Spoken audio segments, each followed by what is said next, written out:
Hello, Sofa Squad, and welcome back to the damn sofa. That's the sofa. My name's Paul, and my sidekick is still in bed because it is very early morning when I'm recording this. Y'all saw the thumbnail, you know what we're talking about. Now, I want to say a couple of things before we talk about the article that we're going to be reviewing today. First and foremost, I'm going to be doing a more in-depth video on the situation on the main channel. That's kind of what I'm reserving that for, is more in-depth stuff, that kind of a thing. So I'm recording this early Wednesday morning. The two people that we're talking about, Jacqueline and Trezell, go to court Thursday morning at 8 o'clock. So I'll record my video so I can kind of include my thoughts on what we find out from that, so on and so forth there. So just be on the lookout for that. Make sure you're subbed to my main channel, also my movie review channel. Remember, this is like the podcast, shorter video, live chat kind of channel. Anyways, so that being said, so that's what we're going to be doing today, is talking about this because all of a sudden my phone started blowing up last night and I read it and literally my mouth was on the ground. I was like, oh my, I was speechless, right?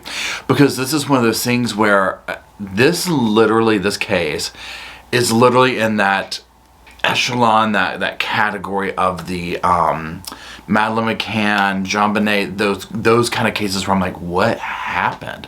What happened to these two little boys? And it sounds like we're finally going to get some truth and that justice is finally going to hopefully be served, right?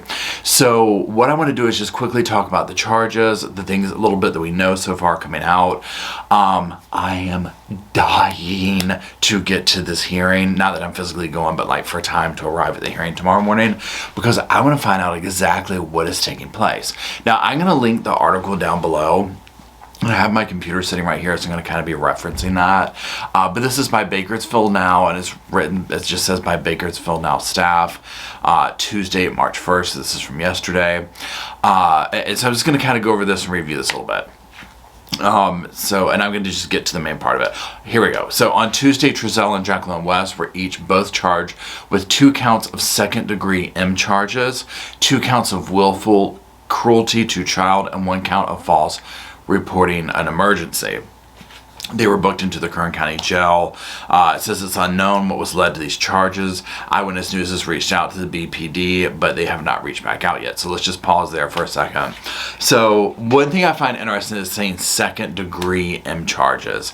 So this is making me think, like, basically I'm wondering, how do they arrive at that? You know what I'm saying? Like, so it wasn't like premeditated, it wasn't this or that. And now at the time when I'm recording this, like right this second, I don't know what differentiates in California for these type charges. I just kind of know in general, okay, second degree is obviously not as bad as first degree, right?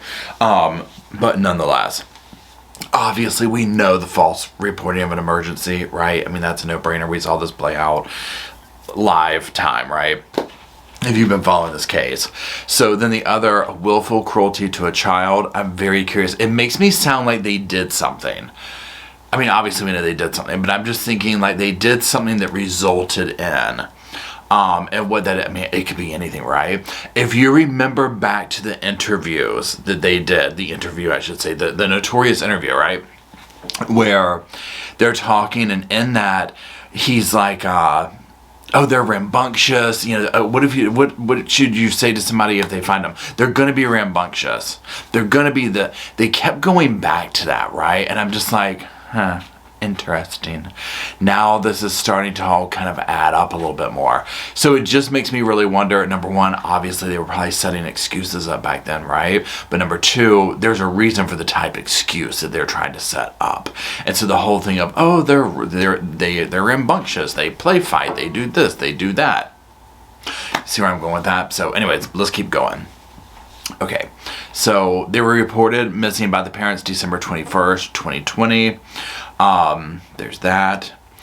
Now this says this, and I have not heard this from anyone yet, so y'all let me know in the comments what you know or think about this.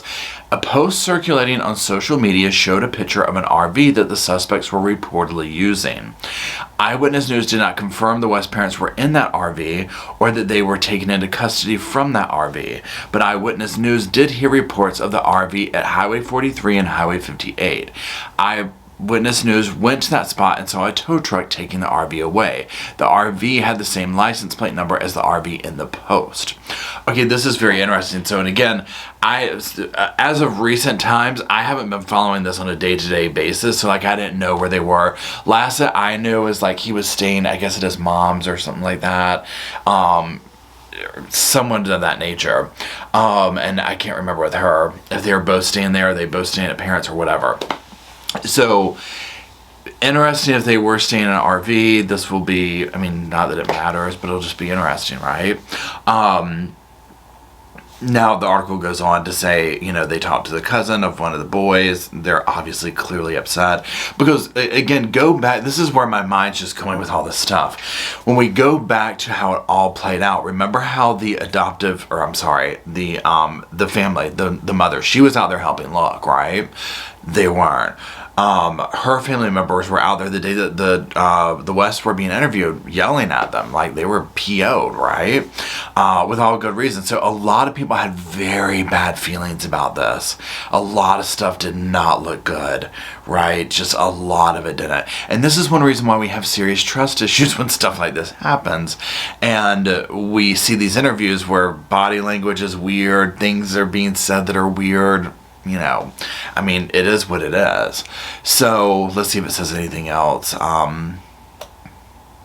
It just goes right back into that. This article is now just kind of going into past information. We're not going to go into that for this particular video here, simply because I'm going to go into it more on a longer, deeper dive video. But so many people were just hitting me up, and again, I'm not complaining. I'm glad you are letting me know about this and whatnot. So, and once I saw the mother was arrested, because the way it played out for me is yesterday I saw the article of Trezell, and then I started seeing people like, you know, Paul, did you see this and did that? And I'm like, you know, is this real?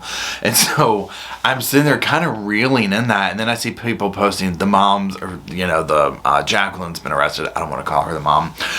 She's been arrested, and so then I started seeing the articles about that, and I was like, oh, whoa.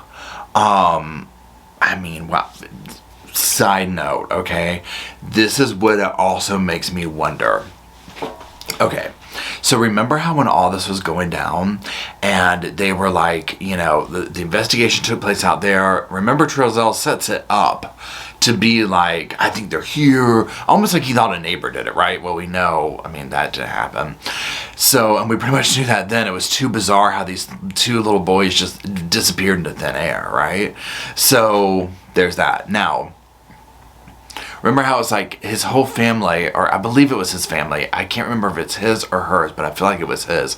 Like the mother is also involved in fostering, adoption, that kind of thing. And a lot of people were kind of making these speculations like it seems like this is a business. And I mean, hello. You know, and again, I could be wrong in the details of that. So if I am, please correct me in regards to who was adopting who in the family and all this kind of stuff, or fostering and whatnot. But we know, especially watching cases like this, that a lot of people abuse the system and they treat it as a money-making machine, right? Unfortunately and sadly, I mean, it's a broken system. And so once this started coming out, it was like, well, how many kids do these people foster and adopt? And then this one's parent does the same thing, and da-da-da-da. And honestly, what I personally thought towards it, basically where I had resigned myself with this, is that they had sold those babies off or traded them off in some way. And that these kids had been trafficked, basically, somewhere, somehow, some way, right? Because I was like, there's just no sign of them. I never believed that the children were ever out at the home and where they went missing from, allegedly. I never believed that they ever really made it to that home. And I guess we're about to find out, right? So it's heartbreaking because on the one thing, we all saw this coming, right? Always, of course, holding out hope. Well, maybe this happened, that happened. But now that it's becoming real, it's just like, really? You know? I mean, it's one of those things where it was almost like you want to find out that, oh, we were wrong. People aren't this cruel. People aren't this inhumane. You know what I'm saying? And again, we'll find out more of the evidence coming soon or whatever. So that's it. I just wanted to come give my initial thoughts on this. Obviously, see what y'all think, right? See what y'all have to say about it. If anyone knows any more intel, I'll try and do some research on it before I do my video for tomorrow. about the RV. So let us know in the comment section. Anyways, that's it. I appreciate y'all. Thank you everybody for hitting me up, letting me know. Keep it coming. The more info you got, because a lot of times what will happen is y'all send something to me and I'm like, what? And I'll start Googling and looking into it, and then here we end up at the damn sofa. So anyways, that's it. I love you guys. I hope everybody has a wonderful day, and until we meet back at that sofa, I'll see you soon.